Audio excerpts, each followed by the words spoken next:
আসসালামু আলাইকুম রহমতুল্লাহ। বন্ধুরা সবাই কেমন আছেন? আল্লাহ রহমতে আমিও ভালো আছি আলহামদুলিল্লাহ। শুভ বিকাল। তো বন্ধুরা দেখেন, আজকে আপনাদেরকে একটা জিনিস দেখবো। দেখেন কতগুলো খেজুর। তো এটা দেখেন আমার ম্যাডামের বাসায় একটা খেজুর গাছ।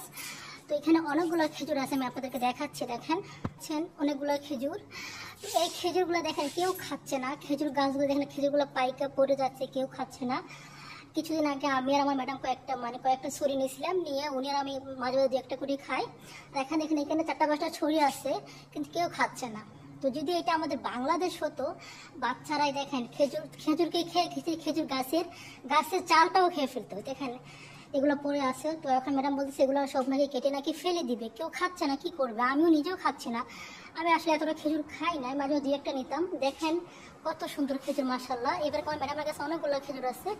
এখানে 4টা ছড়ি আছে, এখানে একটা, ওইটা শো আছে আমার মাথার উপরে। দেখেন তো এখন আমার ম্যাডাম বলতেছে এগুলাকে মানে এই যে দেখেন মাথার উপরে দেখা যাচ্ছে, উনি নাকি এগুলাকে কেটে ফেলে দিবে। তো কি করবে, কেউ যদি খাচ্ছে না কি করবে আর? তো দেখতে পাচ্ছেন এটা হচ্ছে, যদি এটা আমাদের দেশ হতো দেখতেন বাচ্চারা মানে ছোট ছোট পোলা পাইতে এটা খেজুরের টাইনা সিরাই খায় ফেলাইতো। তো সৌদিরা এগুলো খায় না। আর এই যে দেখেন এদিকে একটা বড়ই গাছ। দেখেন এই বড়ই গাছটা আমি নিজে বড়ি খেয়ে বীজ লাগাইছিলাম। আর এখন দেখেন গাছটা আমার থেকে অনেক লম্বা হয়েছে। আমি প্রতিদিন ঘুম থেকে উঠে স্বপ্ন দিকে কবে যে মানে গাছে বড়ি ধরবে, আমি বড়িটা আমার নিজের হাতে পারবো। কিন্তু এখন গাছটা আমার থেকে অনেক লম্বা হয়ে গেছে, নিজের হাতে পারা সম্ভব না। তবে বড়ির দল অবশ্যই লাঠিতে তো পারা যাবে, কিন্তু আমার স্বপ্ন পূরণ হচ্ছে না। হয়তো একদিন ইনশাল্লাহ হবে। এই গাছের বয়স এখন 1 বছর হবে। আমি আর আমার ম্যাডাম প্রতিদিন আমরা গাছকে পানি দিই, যত্ন করি।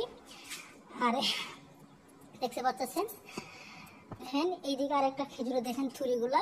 এটা যদি আমার বাংলাদেশ পোলা প্যান্ট পাইতো, বাচ্চা কাচ্চা পাইতো না, এটাই খাইয়ে ফেলাইতো, কি বলবো আর। তো এগুলো ম্যাডাম বলতে সবগুলো নাকি কেটে ফেলে দিবে।